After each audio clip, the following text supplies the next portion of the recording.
Olá, investidores, sejam bem-vindos ao canal Isaías Investing. Meu nome é Isaías, como estão? Espero que bem. Hoje vamos falar um pouco sobre o fundo imobiliário IRDM11 e descobrir o que está acontecendo com esse fundo. Será que é uma cilada ou oportunidade? Antes de mais nada, se inscrevam, curtam e compartilhem o canal. Aqui posto vídeos toda semana com notícias sobre o mercado financeiro, fundos imobiliários e ações, incluindo meus aportes mensais para demonstrar minha evolução no mundo dos investimentos e como atingir a tão sonhada liberdade financeira com pouco dinheiro. A cotação atual do fundo está em R$ 76. O pico histórico de cotação chegou a R$ 152 em 26/2/2021. E desde então vem sofrendo uma grande desvalorização de 50%. Financeiramente, quem investiu R$ 1.000 durante um período de 5 anos, hoje teria o valor de R$ 691, conforme cálculo do site Investidor 10. O dividend yield está em 11,62%, um excelente dividendo para um fundo de papel no curto prazo. Vale ressaltar que o dividend yield é calculado sobre o valor da cotação em um período de 12 meses. Quem comprou nas mínimas de R$ 72 está tendo um retorno de 1% ao mês, mais a valorização de cerca de R$ 4 por cota. Seu preço sobre o valor patrimonial está em 0,87%, com um desconto de 0,13% em relação ao seu valor patrimonial. Nesse indicador, podemos acender um sinal de alerta. Comparado a fundos semelhantes, podemos enxergar um desconto que pode indicar um risco ou problema no fundo. Seu último dividendo foi de 75 centavos, um rendimento de 0,96% em relação à cotação de R$ 77. Agora, iremos descobrir como o fundo gera dinheiro para os cotistas. Sempre importante questionar como um ativo financeiro, seja ele uma ação ou fundo imobiliário, gera riqueza, e se essa riqueza é sustentável no longo prazo. Com o relatório gerencial em mãos, que pode ser encontrado no Status Invest Comunicados, relatório gerencial, vamos verificar alguns pontos que, na minha análise, são importantes. O primeiro é o objetivo do fundo, que tem como foco principal o investimento em certificado de recebíveis imobiliários, mais conhecido como CRIs, também podendo investir em LCIs, fundos imobiliários e afins. Aqui já temos uma noção de como é gerada a renda e podemos concluir que esse fundo é de papel, por trabalhar com crédito imobiliário. Tem como público-alvo investidores em geral. A sua data de fundação foi em março de 2018 e completou exatos 6 anos. Considero o tempo também em minha análise. Evita investir em fundos com históricos recentes. Inclusive, só investi no IRDM11 recentemente, após um longo período de observação fora do fundo. A gestão é feita pela Iridium Gestão de Recursos. Outro ponto importante que considero em minhas análises de fundos imobiliários, pois é a gestão que toma todas as decisões, desde compra e venda de ativos até investimentos estratégicos. Logo, se o gestor for ruim, os resultados do fundo também serão ruins. Acredito que uma boa gestão vale mais do que um bom portfólio de um fundo imobiliário. Em breve análise das distribuições, o fundo vem diminuindo seus rendimentos. Um dos motivos é a inflação, pois o fundo possui CRIs indexados ao IPCA e também vem fazendo reservas em decorrência de erros do passado. A carteira do fundo de CRIs é extremamente diversificada, conforme tela, sendo apenas um CRI, chamado Fundo Soberano, que possui 4,38% do total da carteira. Os demais variam de 3 a 0,01% do fundo. A carteira de CRIs tem um total de 2,4 bilhões. A carteira de fundos RF, ou fundos imobiliários de renda fixa, tem um total de 101 milhões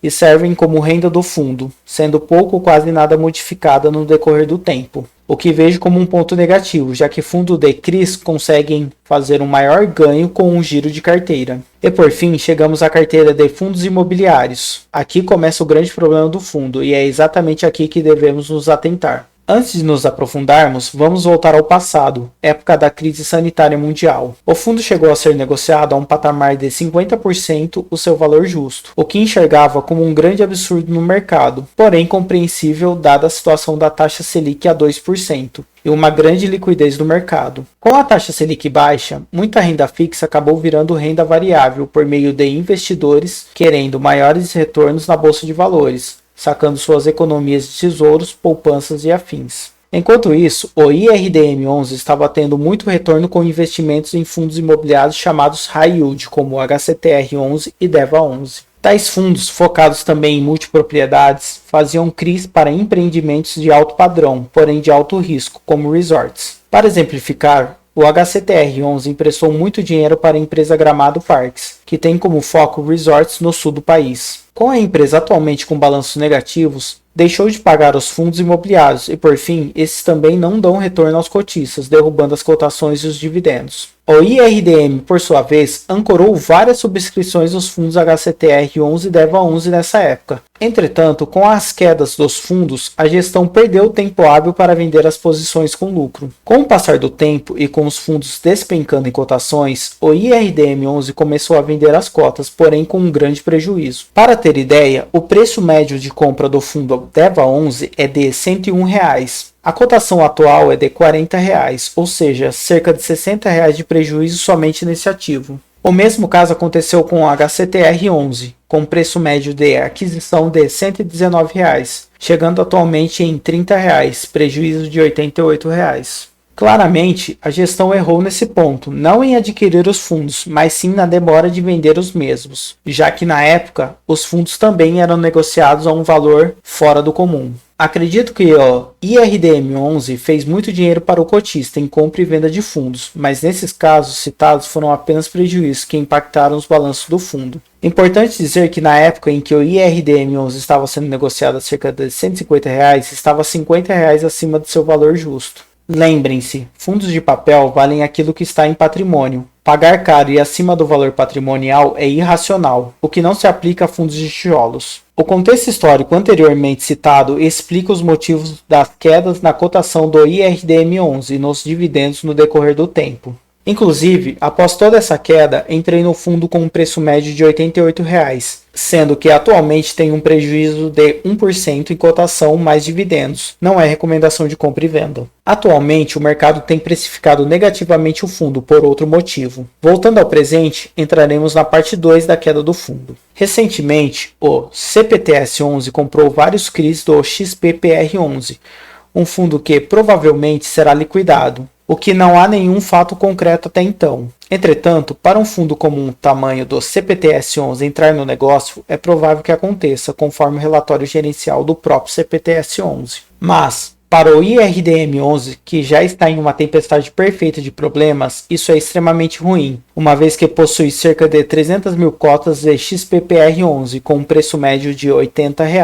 Se de fato o XPPR11 for liquidado, e se for pago o valor a mercado e não o valor patrimonial, o IRDM11 terá um prejuízo de R$ 54 por cota, já que o fundo está sendo negociado na data de hoje a R$ 25. Bem, apontamos todos os pontos negativos do fundo. Para finalizar o relatório gerencial, vamos ver os demais itens. Aqui podemos observar a distribuição da carteira, que em sua ampla maioria é focada em CRIs, e seu maior indexador é o IPCA. Dos setores, o maior é o setor de fundos imobiliários e, em segundo lugar, de geração de energia. Nas movimentações do mês, o fundo comprou esses CRIs e vendeu esses fundos. No campo acompanhamento de operações inadimplentes ou que foram reestruturadas, podemos destacar o caso do Gramado Parques, que vale a pena uma análise aprofundada. Na demonstração contábil, vale destacar o resultado de quase 3 milhões a mais em relação a dezembro de 2023, em decorrência da alta do IPCA. Já em negociações de fundos, o IRDM11 gerou apenas R$ 11 mil, valor irrisório comparado a setembro de 2023, que foram quase R$ 1 milhão. E com isso, chegamos ao final do relatório gerencial. Como podemos concluir, o fundo é bem diversificado, está tentando resolver os problemas do passado, mas passa por um mau momento. Contudo, está longe de quebrar ou ficar sem pagar rendimentos. Como dito anteriormente, possuo o fundo em carteira e estou com um leve prejuízo, mas a posição é de apenas 5% do meu patrimônio. Considero um bom ativo para longo prazo e por isso está na minha carteira previdenciária pessoal, que é bem diversificada em ações e fundos imobiliários. E estou de olho no caso do XPPR11 para uma melhor tomada de decisão, se aumento ou não posição. Não é recomendação de compra e venda, aqui estou colocando o meu dinheiro em risco. O IRDM11 tem uma característica high yield, com tendência de ser mais arriscado, mas pode dar mais retorno ao cotista. Caso você encare o fundo atualmente como oportunidade, leve isso em consideração na análise. Lembrando, pessoal, que o vídeo de hoje não se trata de recomendação de compra e venda de ativos. O IRDM11 foi um estudo de ativo que acabamos de realizar. Se quiser descobrir como gerar R$ 100 mensais com ações do Banco do Brasil, clique no card aqui. Se ficou até aqui, muito obrigado. Deixe seu like, comentário e para se inscrever basta apertar o sininho. E se possível, cite um tema de vídeo ativo e afins que terei a satisfação em trazer o conteúdo para vocês. Até mais!